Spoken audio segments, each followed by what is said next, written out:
Caros amigos, camaradas, o tempo está como a situação, está rija, está dura, mas aqui está uma prova da força da CDU. Esta vossa presença, esta vossa resistência a tanto discurso é uma demonstração que temos aqui gente para trabalhar, para ganhar, para travar este combate das eleições autárquicas.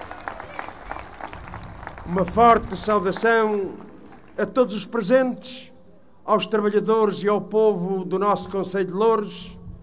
Uma saudação especial ao mandatário da CDU, ao camarada José Júlio Moraes, a todos os candidatos à Câmara Municipal, à cabeça de lista à Assembleia Municipal Fernanda Santos e aos restantes candidatos que aqui foram apresentados, bem como aos cabeças de lista das Assembleias de Freguesia.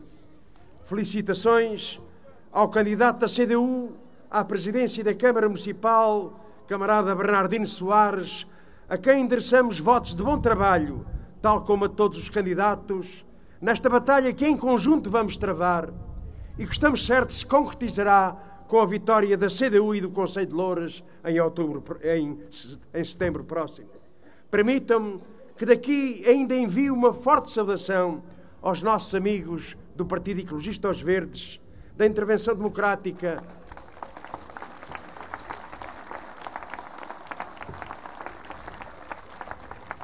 dos muitos independentes, das organizações, de individualidades, a todos os que compõem e participam neste grande projeto de progresso e desenvolvimento que é a CDU. Com esta iniciativa de hoje, damos mais um passo na afirmação da candidatura da CDU a todos os órgãos autárquicos do Concelho de Loures. Aqui estamos para devolver o nosso Concelho a uma gestão vinculada aos valores de Abril, aquela gestão que assegurou um inegável progresso e desenvolvimento local, fez deste Concelho uma referência incontornável em todos os domínios da atividade municipal. A CDU não precisa de fazer prova do que tem representado de realização, trabalho e obra no poder local. Um trabalho e uma obra que mostram os padrões de qualidade de serviço público são não só possíveis, como um imperativo para melhor servir as populações. Uma inegável atenção aos direitos dos trabalhadores das autarquias, o rigor posto na gestão urbana, na valorização do espaço público, a atenção dada ao ambiente, na concretização em níveis superiores de prestação de serviços básicos, opções de critérios de igualdade e justiça social, o impulso inigualável na democratização da cultura, na valorização do património e na generalização da prática desportiva, mas também uma intervenção distintiva na representação dos interesses populares, um percurso de incansável defesa dos direitos dos trabalhadores e do povo, uma voz e uma ação permanentes contra todas as tentativas de roubar direitos, empobrecer populações, negar os investimentos necessários ao desenvolvimento e, sobretudo, uma coerente e corajosa afirmação do caráter público da gestão e de combate à fúria privatizadora que da saúde à educação, dos transportes à água, sucessivos governos do PS, PSD e CDS têm prosseguido. Os candidatos que aqui apresentamos dão expressão e rosto a um projeto coletivo que retomará uma gestão centrada no bem-estar de quem nele vive e trabalha. Uma candidatura de reconhecida capacidade e competência, enraizada na identidade e cultura das suas gentes, integrada na ação coletiva de participação e democracia que a CDU constitui. Amigos e camaradas, vamos para este combate eleitoral num quadro de grande exigência ditada pela necessária resposta aos dramáticos problemas nacionais, pela indispensável concentração de energias na organização da luta dos trabalhadores e do povo, pela luta diária em defesa do direito à saúde, à educação, à proteção social, pela afirmação da política alternativa que abre caminho a uma vida digna num Portugal com futuro. Fazemo-lo num quadro em que, a par da resposta às múltiplas tarefas e batalhas a que somos chamados a construir, um conjunto diversificado e exigente de respostas específicas que as eleições locais não dispensam. A construção das listas, o alargamento unitário, a prestação de contas, a preparação dos programas eleitorais, a realização de uma campanha de proximidade, de contacto direto, de convencimento pessoal que temos de saber construir.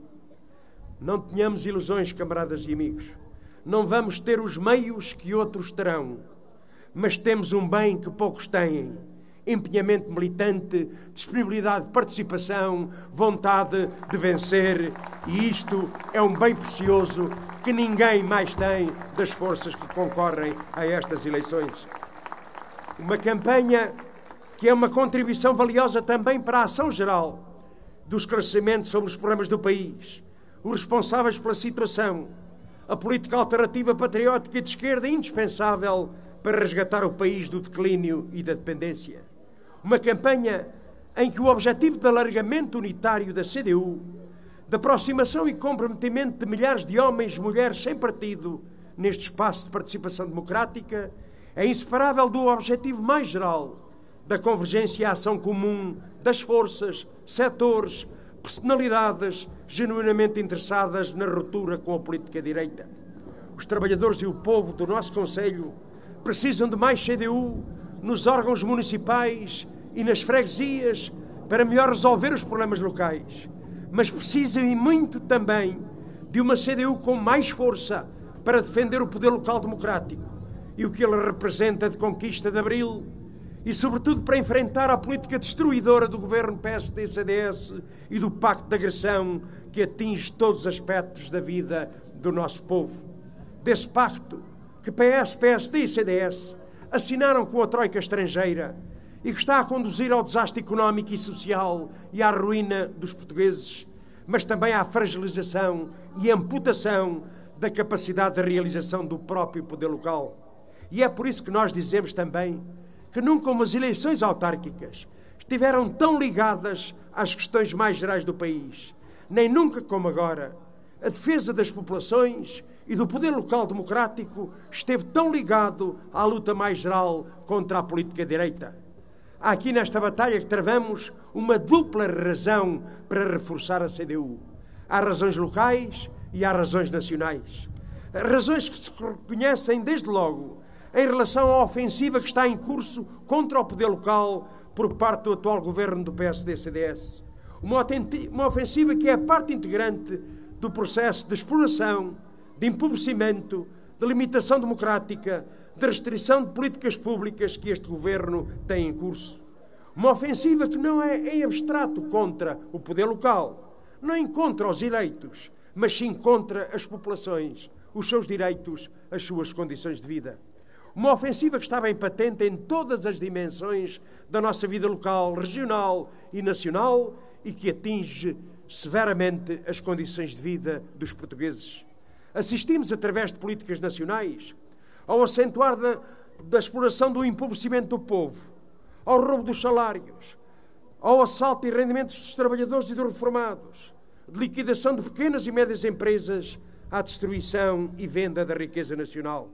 Os mesmos objetivos de exploração e consequente empobrecimento no plano local, com a insuportável asfixia financeira das autarquias, com os cortes no investimento público. Mas também menos democracia presentes na amputação da autonomia do poder local, designadamente com a liquidação de mais de 1000 freguesias.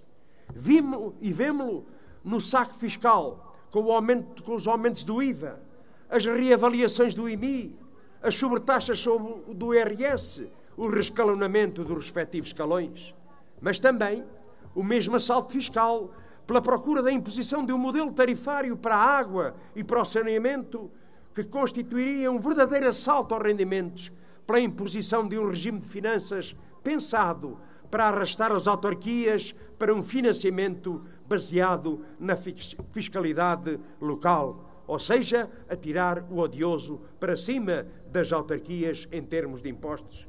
Vemo-los na redução das políticas públicas tão dramaticamente sentidas por milhões de portugueses, pela restrição do acesso aos cuidados de saúde, pelas limitações ao acesso a uma educação gratuita e de qualidade, pela negação do direito aos serviços públicos de correios.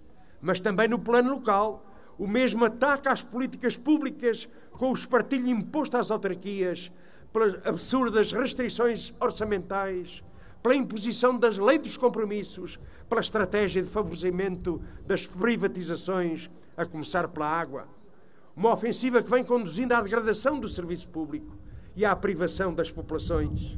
Uma situação de degradação geral dos serviços e políticas públicas que tenderá a ficar pior com o vergonhoso ataque do Governo aos trabalhadores da administração pública, com o anunciado despedimento de dezenas de milhares de trabalhadores. O ataque aí está contra os funcionários públicos é muito grave e não é um problema que apenas diga respeito a estes trabalhadores. Ele é um ataque a todos os trabalhadores, às populações e ao país. Cada um que pense no que significa na sua vida, no seu dia-a-dia, uma redução de milhares de funcionários públicos. Despedimentos de funcionários públicos significaria menos serviços públicos e serviços públicos mais caros. Despedimentos de funcionários significaria mais encerramentos de centros de saúde, de valências hospitalares, mais custos com a saúde. Despedimentos de funcionários significaria mais encerramentos de escolas, menos condições de funcionamento de frequência escolar, mais custos com a educação. E a propósito disto, camaradas, face à greve declarada pelos professores, estamos a assistir a uma campanha violentíssima contra o exercício de um direito fundamental que foi conquistado por muita luta. E estou a falar, e sei para quem estou a falar. Quantas vezes tivemos, antes do 25 de Abril, de fazer greve, de lutar por esse direito que a Constituição da República acabou por consagrar, considerando um direito fundamental. E hoje, o Primeiro-Ministro veio dizer que se os professores fizerem greve, vai propor alterações a essa mesma lei, designadamente em relação aos chamados serviços mínimos. Para a direita sempre foi assim. Reconhecem o direito à greve, desde que não a façam. E é por isso que, tanto Passos Coelho vem dizer que esta greve é injusta. Coitadinhas das criancinhas, coitadinhos dos estudantes. É preciso não ter vergonha. Um governo que anda há 2 anos a prejudicar os pais das crianças, que anda a prejudicar a escola pública, que anda a aumentar as propinas, que anda a tirar muitos pais para o desemprego, para as dificuldades, vem dizer coitadinhas das criancinhas por causa da greve do dia 17. E para demonstrar que esta hipocrisia era tanto maior, uma comissão arbitral, reunindo com os professores, considerou que têm direito à greve no dia 17, mas seria bom que os exames e as avaliações passassem para o dia 20. Qual foi a resposta do governo? Não, no dia 20 não queremos. Afinal, vejam lá a preocupação que eles têm com as crianças, com os estudantes, quando havia possibilidades no dia 20 de fazer as respectivas avaliações e exames. Aliás, é tão cínico que dizia, adiram à greve no dia 27, no dia da greve geral. Pois, então não sabe que no dia 27, no dia 27, que existiria, Passos Coelho mandou aqui um representante, mas a gente não se preocupa, obviamente, não. Mas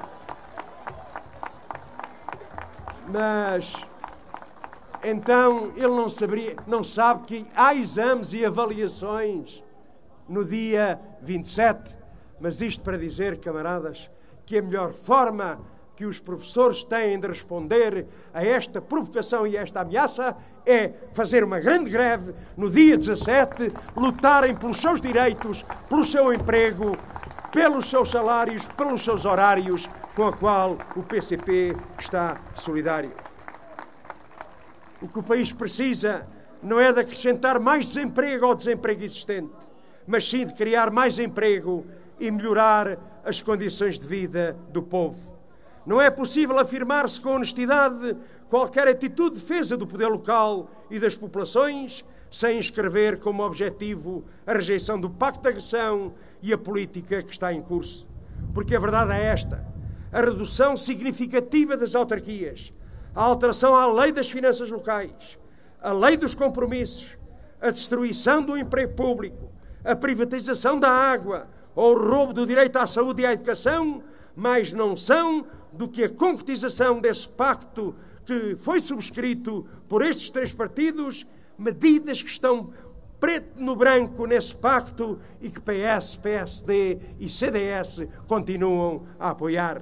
Ninguém como nós denuncia, protesta e organiza a luta e o combate contra o governo do PSD e o seu projeto de liquidação de direitos e declínio económico. Mas temos a obrigação de lembrar que a vida não começou em junho de 2011, nem os problemas do país começaram há 2 anos com este governo e o memorando da Troika. Já antes, com o governo do PS, de José Sócrates, com os seus PECs, assistíamos ao corte de centenas de milhões de euros para as autarquias. Temos a obrigação de lembrar que o ataque ao direito à saúde já conhecera, com Correia de Campos e o PS, o encerramento de maternidades, o impulso à privatização dos hospitais, as PPPs, as unidades de saúde familiar, o encerramento dos centros de saúde, a eliminação de atendimentos permanentes e o aumento das taxas moderadoras. Temos a obrigação de lembrar que a ofensiva contra a escola pública já tinha no PS um lastro traduzido no encerramento de mais de 800 escolas do primeiro ciclo, a política dos mega-agrupamentos, a municipalização da educação, a liquidação de atividades extracurriculares, na redução das bolsas de estudo. Sim, camaradas, toda a política que está em curso com este governo e este pacto de agressão se traduz em retrocesso social, económico e cultural. Como sempre afirmamos, a política dita da austeridade, mas de facto política de empobrecimento da maioria da população e da concentração da riqueza num punhado de famílias, levaria ao fundamento da economia, ao aumento do desemprego, à espiral recessiva. E a situação do país aí está a confirmar aquilo que nós alertamos, uma situação cada vez mais dramática. No primeiro trimestre deste ano, e ao contrário das promessas e das expectativas, o desemprego deu um novo salto, um novo recorde da taxa do desemprego, a atingir os 17,7%, que atinge mais de 1.500.000 desempregados. E destes, particularmente o desemprego jovem, ou seja, 40% deste desemprego são jovens, que hoje têm como alternativa o desemprego sem subsídio e muitas vezes a imigração, não podendo constituir a sua vida e o seu futuro na terra e na pátria onde nasceram por causa desta política destrutiva a que assistimos.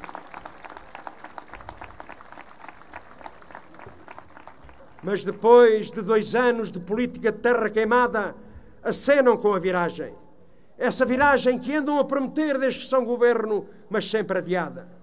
Acompanhando o discurso fraudulento, de jogo duplo, do FMI e da União Europeia, anunciam que agora é que vai ser políticas de crescimento e políticas de emprego. Vem Cavaco Silva e fala mal do FMI. Vem o FMI e diz que não esperava tanto desemprego. Depois vem uma senhora ou um senhor da União Europeia e dizem é preciso crescimento económico. Isto, de facto, está a ser muito duro para os portugueses. Há muita austeridade. Mas a seguir dizem, mas concretizem esse pacto de agressão. Concretizem as medidas que têm de cortes, de roubo nos salários, nas pensões e nas reformas. Privatizem, reduzam o serviço de saúde, a segurança social, a educação. Ou seja, amarram-nos de pés e mãos e depois vêm com cara de sonso dizer que estão muito preocupados com a austeridade para o povo português. São os hipócritas porque eles o que querem é continuar a aumentar a exploração e o empobrecimento dos portugueses. Se assim não fosse, vejam que eles têm já em curso para o ano 2013-2014 um programa brutal em que visam o aumento do horário de trabalho, o aumento da idade da reforma, novas penalizações na proteção social, menos apoio na doença e no desemprego, mais cortes na saúde, na educação, menos serviços públicos, dezenas de milhares de despedimentos na administração pública. Reformados, também ameaçados com cortes, seja por corte ou seja por taxas, nas suas reformas e nas suas pensões. Isto significaria 4.700 milhões de euros para os bolsos dos mesmos do costume. Porque nestas medidas que eles propõem, camaradas, não se encontra ali uma medida. a atingir a banca, os banqueiros, os grupos económicos, os que mais têm e mais podem. Não, é sempre nos trabalhadores, nos reformados e pensionistas, nos que menos têm e menos podem, que têm que pagar esta fatura da crise que foi provocada não pelos trabalhadores e reformados, mas por esses grandes grupos económicos, pelo capital financeiro e por esta política direita que nos tem desgovernado durante todo este tempo. É por tudo isto que nas próximas eleições o reforço da CDU, das suas posições, da sua votação, do número dos seus eleitos, assume uma enorme importância e significado. Mais CDU significará, sem dúvida, mais capacidade de resolução dos problemas locais e significará também mais força aos que lutam por uma política alternativa, patriótica e de esquerda, que abre caminho a uma vida digna e a um futuro com segurança. Dizemos às populações que podem contar com a CDU, porque a CDU, os seus eleitos, dão confiança pelo trabalho que realizam, pela honestidade com que exercem os seus mandatos, pela reconhecida competência no desempenho das suas funções, porque as populações sabem que é na CDU que podem confiar para defender os seus direitos e interesses, porque é na CDU que têm encontrado e sabem continuar a encontrar o apoio às suas justas reivindicações, à sua luta em defesa da freguesia, da escola, do direito à saúde que querem roubar, porque é na CDU e no seu reforço que os portugueses têm a oportunidade mais sólida de olhar com confiança para o futuro do seu país e das suas vidas e de reganhar a esperança num futuro melhor. Viva a CDU!